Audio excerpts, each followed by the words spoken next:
Hello everyone, welcome to Classy Touch DIY. So for this style, we'll just need two pieces of ash, okay, that is 2 away. You might not even be finishing 2 away.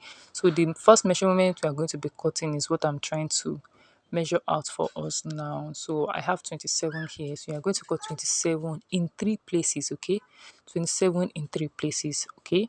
So after that, I'm just going to take it to my sewing machine now and just join it this way. I'm going to join the three together like so, okay?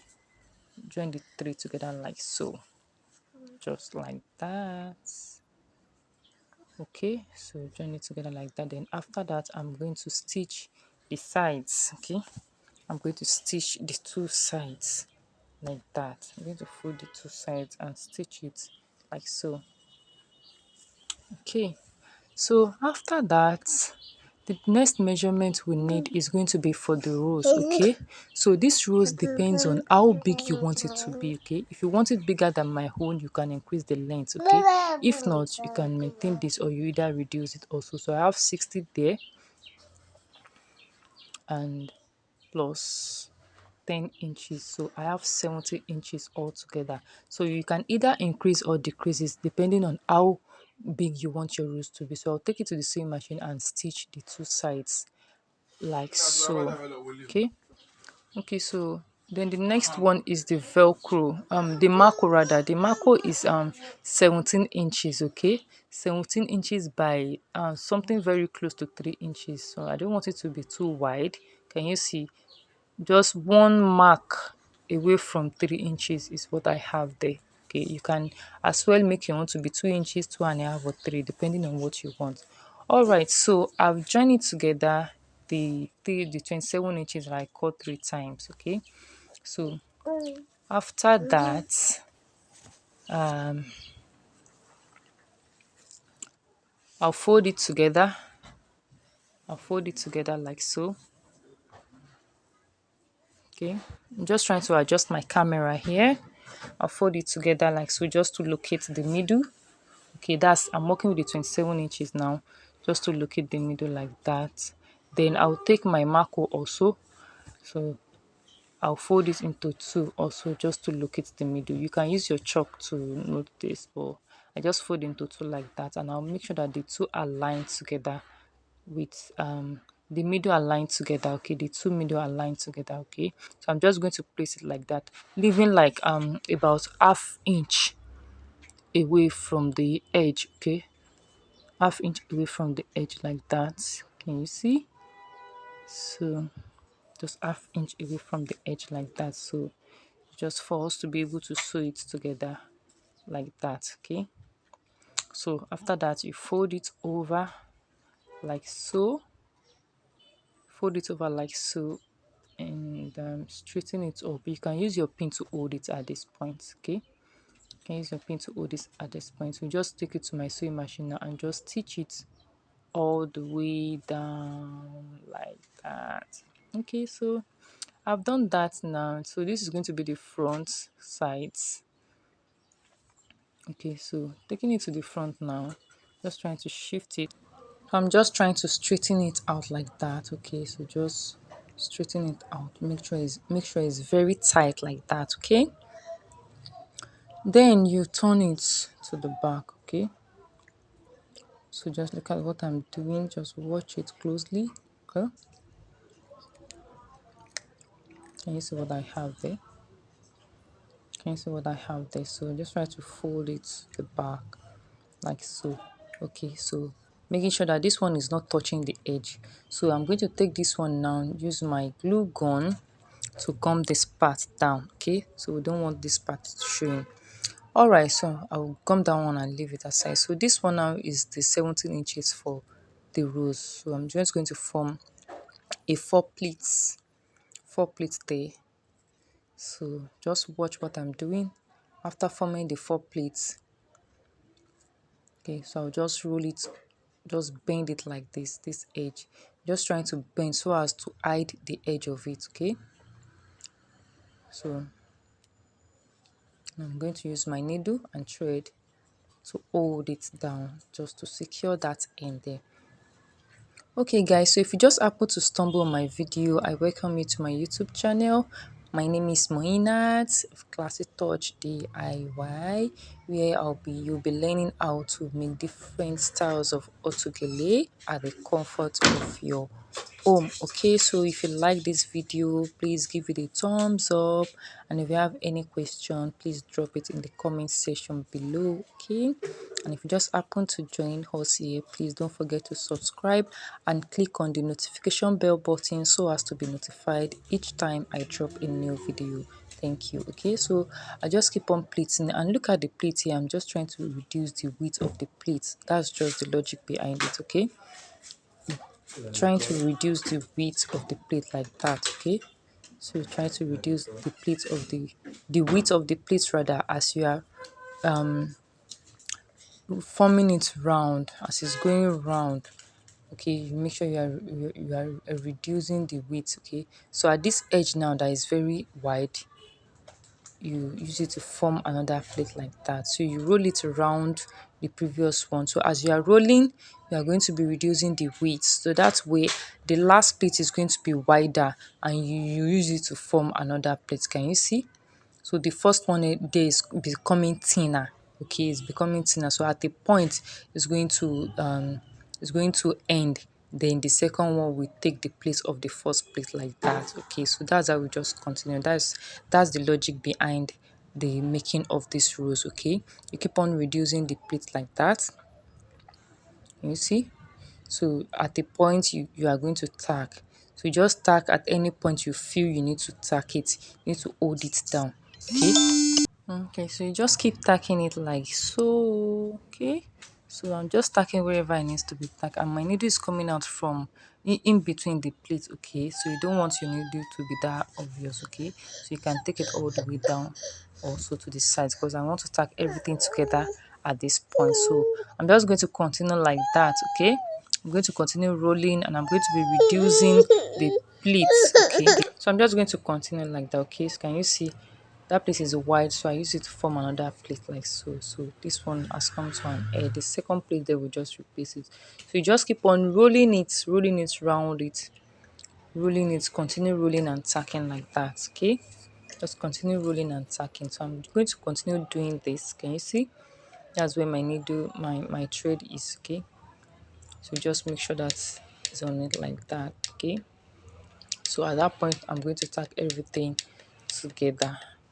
So basically you just want to be tacking as you are rolling, because you don't want what you've created there to just spoil. Okay, so just going to be tacking like that. The ashoke is very thick, so I'm using my plier to insert the needle. So you just keep on going like that. So using your needle and thread to tack wherever you feel it needs tacking. Okay, so that's what I'm trying to do here. You can see that my ashok is very thick, so I'm trying to use my plier. So I'll just continue like that. Okay, so just continue tacking. All right, so I've gotten to the point where I want to start forming my fan plate. So I want to take the measurement for you, so that you know what you will leave behind for your fan plate. Okay, so I have 55 inches there for my fan plate. So now just watch what I'm going to be doing. I want to start forming the fan plate now. Okay, so you arrange the plate, the initial plate that you have. Okay, you just arrange it like that. So you are going to be using your knowledge of fan, of how to plait fan, is what you are going to be using now to form this. So just watch the way I'm plaiting this. Okay, so just watch it closely like that. So I'm just trying to arrange the plate I have. I'll start forming the fan plate. Okay, can you see?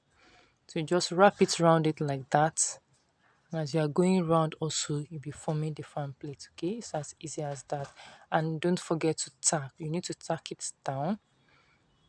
You need to tack it down. Okay, so just going to insert my needle to secure that, to secure it in place. Okay, can you see? So I'm going to secure it in place like that. Okay, So I just want to take that again so you all see the way I form the fan. So I'm starting from the beginning again. So you arrange the pleats like that. Just trying to arrange the pleats. Then I'll form my fan plate. Okay, it's as easy as that. Just take it one step at a time, and before you know it, you are there. Okay, so I'll just continue like that. Just watch what I'm doing.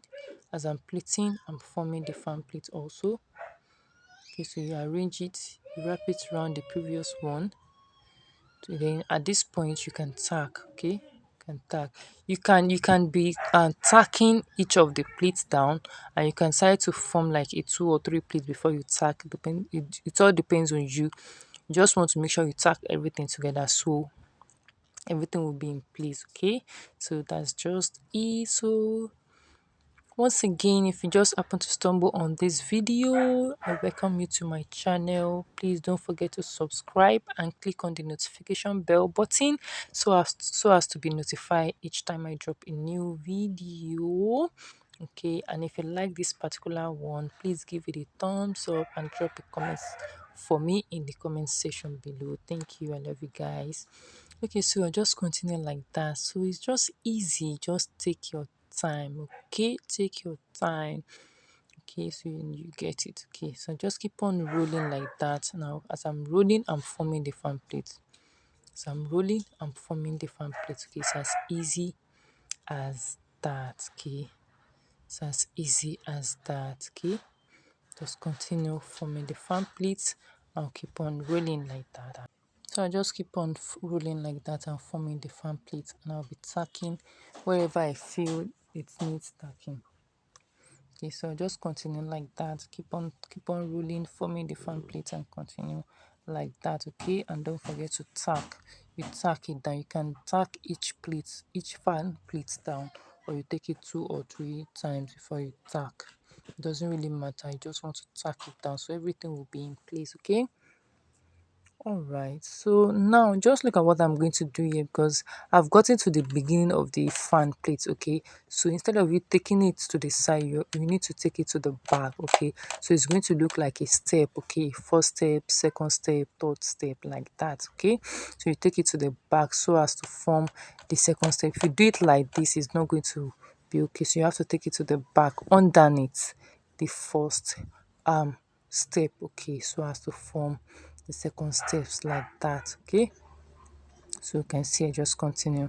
So if you do like two or three fan plates like that, now continue my tacking from there. Okay, just continue my tacking from there. Okay, so that's just that's just the logic behind this fan, guys. So it's very easy. It's as simple as ABC. Just watch it closely and be patient with it. Okay, especially when you're working with this type of ashoke that's very very thick, you have to be patient with it. Okay, so just tack it together like that.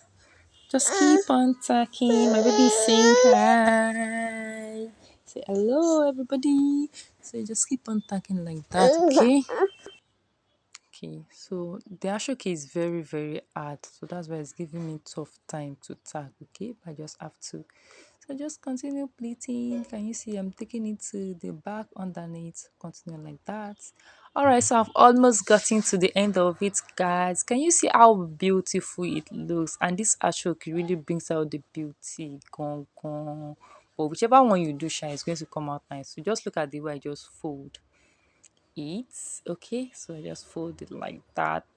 This is the way my customer wants it, so I'm just going to tack everything together like that. Wow, this is beautiful. I so love the pattern of this ashoke. I'm in love with the pattern of this ashoke. It's really really bringing it out. Okay, so I'm just going to tack it together at that end just to secure everything in place. Okay, just to secure it in place, so I'm taking it now. Okay, so I'm starting it now. I'm just tacking it together just to put it in place. So that's what I'm doing here, guys. So can you see the way I fold the edge? So you just don't want it standing like that. So I just fold the edge like that. I insert my needle and thread into it I'll tack it to the middle just to secure it, put everything in place. So it's coming out from the middle there, okay, because we are going to be tacking it to the Zara cap itself, okay, to the Zara cap, okay. So just bring it out like that.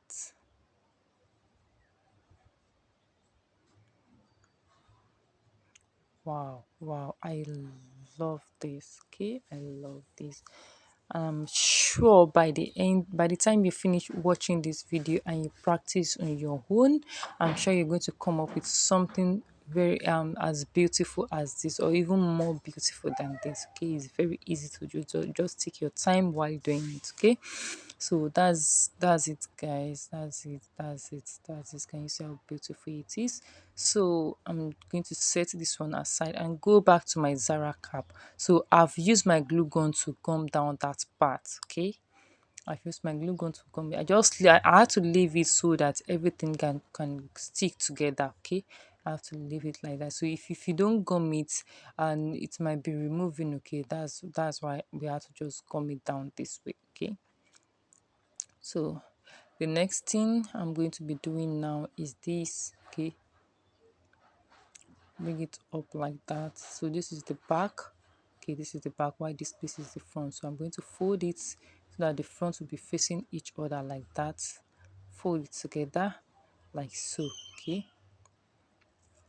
Okay, so right now I'm going to be measuring this 11 and a half, but let me take the measurement so you all see what I have there.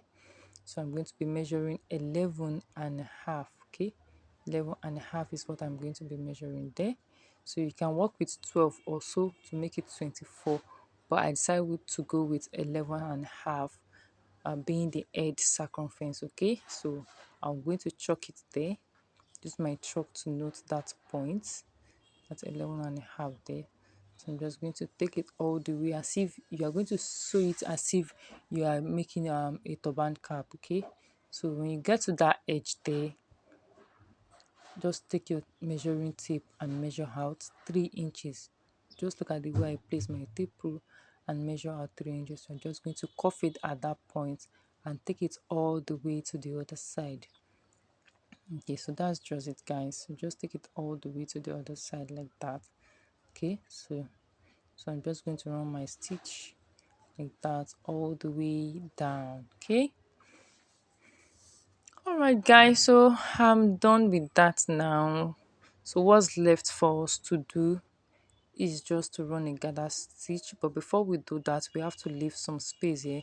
So you measure out. I sometimes I work with 3.5 or 3 inches, depending on the width of mark that I have there. So I started to work with 3.5 inches now. So from that 3.5 is where you're going to start running your gather stitch, okay. You start running your gather stitch from there, okay. So I'm going to run my gather stitch all the way down like that.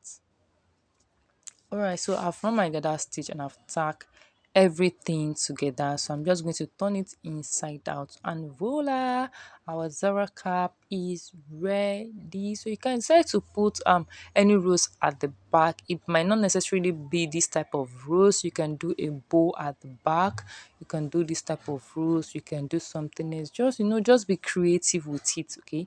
Just be creative with it, okay. So just that's just it, guys. So just spread that side out. You can decide to use your needle and thread to tack it down, but I'm going to be tacking it when I'm tacking the rose to it. So I'm going to spread it out like that and fix my rose to the back and tack together. So that's it, guys. So depends on what you want. So going to be fixing the rose to the back like that. And the beauty of this Zara cap is once you fix the rose, you can decide to wear it in such a way that the rose is at the back, it can be at the sides, and it can also be at the front. Just place it wherever you want to place it and tack.